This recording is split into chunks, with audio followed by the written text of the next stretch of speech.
Yang kelima, keadilan sosial bagi seluruh rakyat Indonesia. Nah, berkaitan dengan menghemat energi.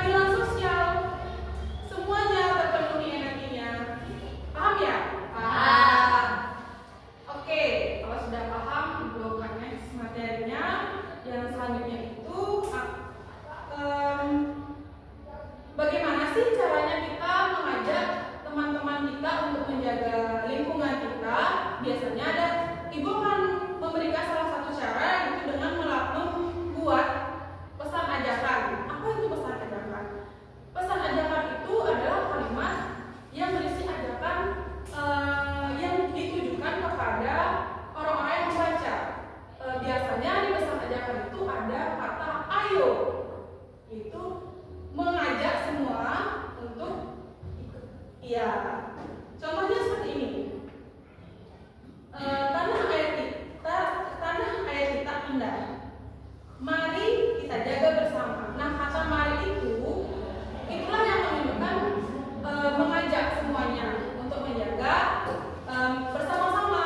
Kemudian gunakanlah energi secukupnya dan hindari pencemaran. Dengan menjaga lingkungan, kita tunjukkan cinta pada Indonesia. Bumi adalah rumah kita, rawat dia seperti keluarga. Sudah paham ya? Sudah. Oke, kalau sudah paham, Ibu akan memberikan lembar kerja berkaitan dengan pesan ajaran ini. Nah, di lembar kerja ini Ibu sudah memberikan bahan bacaan yang berjudul Energi untuk Kehidupan, Bumi untuk Masa Depan. Silahkan anak-anak baca. Setelah baca, jawab pertanyaan yang di bawah ini. Nomor 2 ini, ayo temukan jawabannya. Silahkan dijawab.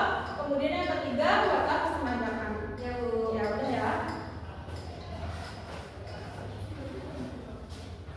Ini per orang ya.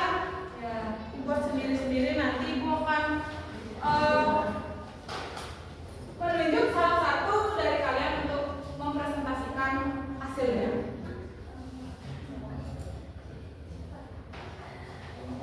Sudah? Sudah, Bu. Yuk silakan. Ibu tunjuk aja ya. Ya, Saidi, silakan lagi.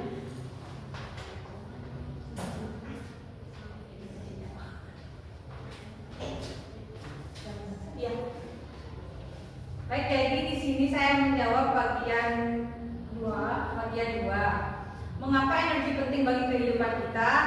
Karena untuk kita bisa bertahan hidup.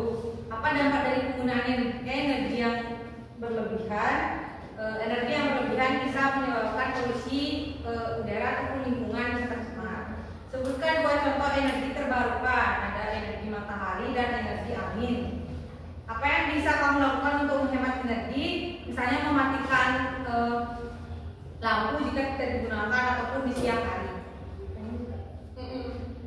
Yang ketiga, tuliskan 3-5 kalimat ajakan untuk teman-temanmu agar peduli terhadap bumi dan hemat energi. Gunakan kata ajakan seperti ayo, mari, jangan, yuk, dan sebaiknya. Nah, jadi yang saya buat, ayo hemat energi untuk selamatkan bumi. Matikan lampu saat tidak dipakai, gunakan air dan listrik seperlunya. Bumi butuh kita, yuk mulai dari hal